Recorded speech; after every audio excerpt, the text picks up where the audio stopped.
Hey there, welcome again to my YouTube channel. आज हमारी WordPress website development की series की फोर्थ वीडियो है। पिछली वीडियो में हमने टेबल एंड फॉर्म को देखा था। आज हम एचटीएमएल के कुछ एलिमेंट्स रह गए हैं, उनको देखेंगे। जैसा कि सिमेंटिक टैग्स रह गए हैं, इनलाइन एंड ब्लॉक एलिमेंट्स हैं, आईडीज एंड क्लासेस हैं, और इन सब के बाद एक असाइनमेंट होगी। ऑब्वियसली हम पिछली असाइनमेंट को भी इसी वीडियो में कवर करेंगे। तो चलिए शुरू करते हैं। तो आपने अपने प्रैक्टिस वाले फोल्डर में आ जाना है। यहाँ पर हम न्यू फोल्डर क्रिएट करेंगे, वीडियो 4 एंटर करके इसको ओपन विथ कोड कर लें। सबसे पहले आपने इसमें एक फाइल क्रिएट कर लेनी है, index.html। हम पहले असाइनमेंट को सोल्व करेंगे। असाइनमेंट 3.html फाइल बना लेनी। यहाँ पर हम पिछली वाली असाइनमेंट को सोल्व करेंगे। जल्दी से एक टेम्पलेट ले लेते हैं। यहाँ पर आपने एक टेबल बनाना था। टेबल में स्टूडेंट का रिकॉर्ड शो करवाना था, एक कॉन्टैक्ट फॉर्म बनाना था, वीडियो, ऑडियो और इमेज को शो करवाना था। यहाँ पर आप टाइटल दे सकते हैं असाइनमेंट 3 सोल्यूशन।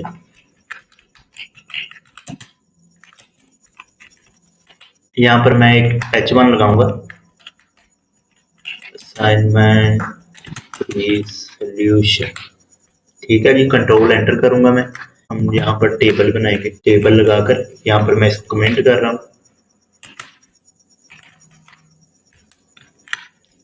Control enter. तो यहाँ पर हम टेबल का टैग लगाएंगे। इससे पहले आप एक हेडिंग लगाएं, H2। यहाँ पर लिख दें grades of the students. Again मैं टेबल में आके एक रो बनाऊंगा। यहाँ पर अगेन TH मल्टीप्लाई बाय 3 करूँगा। तो यहाँ पर हम क्या क्या चीज़ें लेना चाहते हैं वो लिखेंगे। नेम चाहिए, स्टूडेंट की एज चाहिए, स्टूडेंट के मार्क्स चाहिए। एक और रो बनाएंगे TR। यहाँ पर हम TD ऐड कर लेंगे। जैसे कि 3 कॉलम बनेंगे तो इसी हिसाब से हमने इसका डाटा लेना है। TD मल्टीप्लाई बाय 3 करेंगे। यहाँ पर नेम क्या है जी, स्टूडेंट का ली है जी। यहाँ पर हम उसकी एज देंगे। लेट्स सपोज उसके मार्क्स हैं 75। इसी को कॉपी करूंगा मैं। हम स्क्वायर टेबल बनाएंगे। अगेन मैं इसी को पेस्ट करूंगा। यहाँ पर आयशा लिख लें, इसकी एज है जी 18 एज यूजल। तो इसके मार्क्स हैं जी 91। वसीम इन सब में से टॉपर है, उसकी एज 21 है और उसके मार्क्स हैं 97। ठीक है जी, इसको सेव करें और यहाँ से आपने एक पोर्टल लगा लेना। यहाँ पर पोर्टल लिखकर 1 कर लें। सेव करूंगा मैं, गो लाइव पे जाऊंगा, देखूंगा कैसा शो हो रहा है। ठीक है जी, तो एक ब्यूटीफुल सा टेबल बन गया है। ऐसा आपने एक टेबल बनाना था। टेबल के बाद हम जाएंगे फॉर्म में। एक फॉर्म बनाएंगे, एक मैं H2 लगाऊंगा, कॉन्टैक्ट फॉर्म। ठीक है जी, फॉर्म का टैग लगाएंगे। मैं क्लिक करूंगा, यहाँ पर एक लेबल लगाऊंगा। फॉर को आपने अभी छोड़ देना है। यहाँ पर आप लिखेंगे नेम। एक मैं इनपुट टाइप लूंगा, इनपुट टाइप में टेक्स्ट करके आप यहाँ पर एक प्लेस होल्डर लगा दें। Enter your name, control enter करूंगा मैं। अगेन मैं एक लेबल लगाऊंगा। आप BR टैग लगा के इनको सेपरेट कर सकते हैं। Input type is equal to email and placeholder में एंटर योर ईमेल। अगेन मैं कंट्रोल एंटर करूंगा। अगेन मैं लेबल लगाऊंगा। यहाँ पर मुझे आपसे पासवर्ड चाहिए, मैं टैब प्रेस करूंगा, कंट्रोल एंटर करेंगे। इनपुट टाइप में आपको पासवर्ड चाहिए। यहाँ पर मैं प्लेस होल्डर लगा दूंगा, enter your password.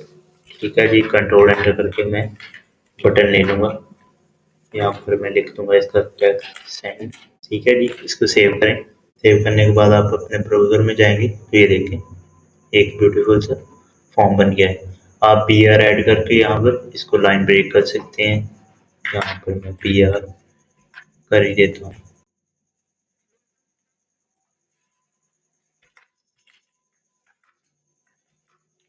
BR and again in button BR। Save करूँगा इसको, ये देखें। ऑब्वियसली हम इसको CSS के थ्रू डिज़ाइन करेंगे। तो ये देखें, ये आपकी दो चीज़ें बन गई हैं। इसके बाद हमने वीडियो ऐड करनी है। यहाँ पर आपने अपनी वीडियो डॉट MP4 या आप कोई भी वीडियो शो करवाना चाहते हैं यहाँ पर आप करवा सकते हैं। ठीक है जी। वीडियो को प्ले करने के लिए और इसको वेल विजिबल करवाने के लिए आपने यहाँ पर उसको विड्थ दे देनी। विड्थ 300 दूंगा मैं। यहाँ पर मैं इसको कंट्रोल लगा दूँ। इसको सेव करेंगे। सेव करने के बाद आप देख सकते हैं ये वीडियो यहाँ पर प्ले हो रही है। आप इसको यहाँ से डाउनलोड कर सकते हैं या कंट्रोल को कंट्रोल कर सकते हैं। यहाँ पर आपकी ऑडियो प्ले हो जाएगी। अब इसके बाद आपका एलिमेंट है इमेज। मैं यहाँ पर IMG एंटर करूँगा। सोर्स हमारा है इमेज डॉट PNG। अल्टरनेटिव में आप दे सकते हैं, अगर इमेज ना शो हो तो इमेज नॉट। हाँ, इसको मैं सेव करूँगा। तो इमेज को वेल विजिबल करवाने के लिए मैं यहाँ पर इसको विड्थ दे दूंगा जी 500 and again height let's say 500। मैं चाहूँगा कि इसकी विड्थ 700। इसको सेव करूँगा मैं एंड बूम। अब आप देख सकते हैं इस तरह आप अपने वेबसाइट में चीज़ों को ऐड कर सकते हैं। अब हम अपने आज के टॉपिक की तरफ चलते हैं। यहाँ पर हम अपने index.html की फाइल में आ जाते हैं। तो एज यूजुअल आपने यहाँ पर एक फॉर्मेट ले लेना है। मैं यहाँ पर एक H1 लगाऊंगा और व्हाट इज सिमेंटिक एलिमेंट्स। ठीक हो गया जी। यहाँ पर हम अपनी वीडियो का टाइटल ऐड कर देंगे, semantic elements IDs and classes inline block elements। Okay, semantic element की डिफाइन क्या है? एक्चुअली ये क्लियरली डिफाइंड वर्ड्स होते हैं, क्लियरली डिफाइंड टैग्स होते हैं, जैसा कि हेडर है, नेव है। हेडर मीन जो वेबसाइट का हेडर होता है, नेव मीन नेविगेशन बार होता है। तो ये जो ब्राउजर होता है उसको क्लियरली मीन देते हैं, SEO को इम्प्रूव करते हैं, एक्सेसिबिलिटी इनकी बेटर होती है, easier to read and maintain for developers also। जैसे कि हेडर है, कंट्रोल एंटर करूंगा मैं, नेव है, कंट्रोल एंटर करूंगा मैं, सेक्शन है। अगेन टोटल HTML में 25 से 30। अगर आप बहुत ज़्यादा डिटेल में जाते हैं तो और भी हो सकते हैं, लेकिन जो ज़्यादातर यूज होते हैं यही होते हैं। साइड या क्या करता है जो वेबसाइट में, जैसे कि ये साइड बार आ रहा है, इंटरफेस में ये साइड बार आ रहा है, इस तरह वेबसाइट में आप साइड बार ऐड कर सकते हैं। सेक्शन मीन कोई भी पार्ट होता है। सेक्शन को यूज करना डिव से बेटर है क्योंकि ये SEO को इम्प्रूव करती है। सिमेंटिक एलिमेंट्स के अल्टरनेटिव भी मौजूद होते हैं HTML में, तो इनको एक्सप्लेन करना इसलिए जरूरी है कि इनके बेनिफिट्स क्या हैं और हमें इनको क्यों यूज करना चाहिए। इसके बाद हम इनलाइन एंड ब्लॉक एलिमेंट्स की तरफ आ जाते हैं। जो ब्लॉक एलिमेंट होते हैं वो फुल विड्थ लेते हैं, जैसे कि ये H1 है। यहाँ पर मैंने एक हेडिंग यूज की है H1। H1 के बाद मैंने एक H2 यूज किया, उसके बाद टेबल को स्टार्ट कर दिया। ठीक है जी।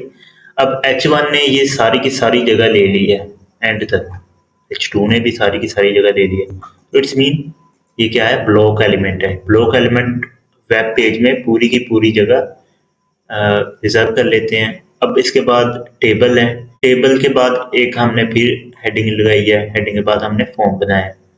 अब ये देखिए इनमें डिफरेंस ये है, हमने फॉर्म के जो एलिमेंट्स हैं इनमें स्पेस देने के लिए, पिछली लाइन में लाने के लिए BR का यूज किया है। अगर हम BR को ना यूज करें तो ये देखें ये एक ही लाइन में आना शुरू हो जाएगा। तो ये क्या है? इनलाइन एलिमेंट है। अगेन मैं इनका डिफरेंस आपको बता देता हूँ।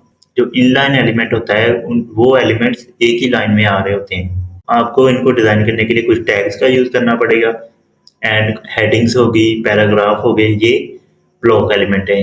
आप चाहे एक वर्ड लिखते हैं वो पूरी की पूरी लाइन रिजर्व हो जाएगी उसी एलिमेंट के लिए। इसके बाद हम बहुत ही ज़रूरी HTML का एलिमेंट है आईडीज और क्लासेस, उसकी तरफ चलते हैं। तो बेसिकली इनको आप सिलेक्टर्स कहते हैं। मैं index.html में आ जाऊंगा। यहाँ पर मैं एक h2 लगाऊंगा, सिलेक्टर्स HTML। सिलेक्टर्स क्या होते हैं? सिलेक्ट करना किसी भी चीज को। HTML में हम एलिमेंट्स को पढ़ते हैं, तो हमने जाहिर सी बात है एलिमेंट्स को सिलेक्ट करना है। अब HTML में बहुत सारे सिलेक्टर्स हैं, जैसा कि टैग सिलेक्टर है, आईडी का सिलेक्टर है, क्लास का सिलेक्टर है। अगेन इसके बाद आप अगर डिटेल में जाएं तो आप टैग के जो चाइल्ड होते हैं, जैसे कि नेविगेशन में यूएल लगाया हुआ है आपने, यूएल के बाद एल आई लगाया हुआ है, आप इस तरह चाइल्ड सिलेक्टर्स बना सकते हैं। जो मेन यूज हो रहे होते हैं वो आईडी और क्लासेस के यूज हो रहे होते हैं। अब ये देखें, मैं यहाँ पर एक स्टाइल बनाता हूँ just for understanding selectors. Style dot C S S में एक फाइल बनाऊंगा, अपनी index.html में आपने इसको इंक्लूड कर लेना है। अगेन सारी की सारी एक्सटर्नल फाइल्स आपने हेड में इंक्लूड करनी होती है। यहाँ पर मैं लिखूंगा link dot C S S, style dot C S S style sheet. मैं इसको सेव करूंगा। आप ये चीज़ याद रखिएगा कि आपने यहाँ पर फाइल का यूआरएल देना होता है। मेरी फाइल सेम है, इसलिए मैंने जस्ट इसको सेव किया, और यहाँ पर मैं इसका आपको डिफरेंस दिखाता हूँ। इसको मैं कमेंट करूंगा। अब यहाँ पर मैं एक h1 ऐड करता हूँ। यहाँ पर मैं लिखूंगा please design me using tag selector. ठीक है जी, मैं इसको सेव करूंगा। अब मैं अपनी स्टाइल की फाइल में आऊंगा। यहाँ पर मैंने क्या करना है, h1 है। ठीक है जी, यहाँ पर मैं इसका कलर कर दूंगा let's say aqua. Control enter करूंगा मैं। इसका मैं फ़ॉन्ट साइज को मैं कर दूंगा लेट्स से 56 पिक्सल। अब इनमें डिफरेंस देखते हैं। इसको सेव करूंगा, ब्राउजर में जाऊंगा। ये देखिए, अब क्या इशू है यहाँ पर। हमने तो एक h1 को दिया है, ठीक है, हम तो इसको डिज़ाइन करना चाहते हैं। अब ये देखें, अगर आप टैग्स को यूज़ करते हैं, आपके जो पेज होता है उसमें बहुत सारे टैग्स यूज हुए होते हैं। h1 एक पेज में बहुत सारे यूज हो सकते हैं। तो अगर आप टैग को सेलेक्ट करके डिज़ाइन करते हैं तो ये इस तरह सारे के सारे जो एलिमेंट होंगे वो डिज़ाइन हो जाएंगे। यहाँ पर अगर मैं h1 में क्लास ऐड कर दूं, this is second h1 let's say, तो अब मुझे यहाँ पर मैं सेकंड को टारगेट करूंगा। अब सेकंड को अगर आपने क्लास को टारगेट करना है, क्लास को सिलेक्ट करके आप इसको डिज़ाइन करना चाहते हैं, तो आपने लाजमी डॉट का यूज़ करना है। ठीक है जी, क्लास को डिज़ाइन करने के लिए हम क्या सेलेक्ट करते हैं, डॉट एंड देन क्लास का डॉट एंड देन क्लास का नाम। आईडी को हम टारगेट करने के लिए क्या करते हैं, हैश यूज करते हैं, जैसे कि आईडी हैश क्लास डॉट। ठीक है जी, आईडी और क्लास में अब एक डिफरेंस है, जैसे कि क्लास अपने वर्ड से ही डिफाइन कर रहा है कि क्लास में बहुत सारे एलिमेंट्स हो सकते हैं। आप एक क्लास बहुत सारे एलिमेंट्स को दे सकते हैं। आईडी मीन आइडेंटिटी, हर एलिमेंट की यूनिक आइडेंटिटी होगी। जिस तरह एक पर्सन होता है, उसकी कंट्री में यूनिक आइडेंटिटी होती है, इसी तरह हर एलिमेंट की यूनिक आइडेंटिटी होगी। आप किसी भी एलिमेंट को प्रोमिनेंट करना चाहते हैं, आप किसी भी एलिमेंट को पूरी पूरी वेबसाइट में यूनिक यूज करना चाहते हैं, तो आप उसको आईडी दे सकते हैं। तो इस तरह classes, IDs and tag selector काम कर रहे होते हैं। इसके अलावा भी सिलेक्टर्स हो सकते हैं। अगेन मैंने आपको बताया चाइल्ड, ये सिचुएशन के ऊपर डिपेंड करता है। अगर आपको इसकी समझ आती है तो आप कोई भी सिलेक्टर बना सकते हैं खुद से। अगेन मैं आपको एक असाइनमेंट देना चाहूँगा, इन सभी चीज़ों को आपने एक मरतबा प्रैक्टिस ज़रूरी करना है। अगेन नेक्स्ट वीडियो में मैं इसको सोल्व कर दूंगा। यहाँ पर मैं एक बना दूंगा फाइल,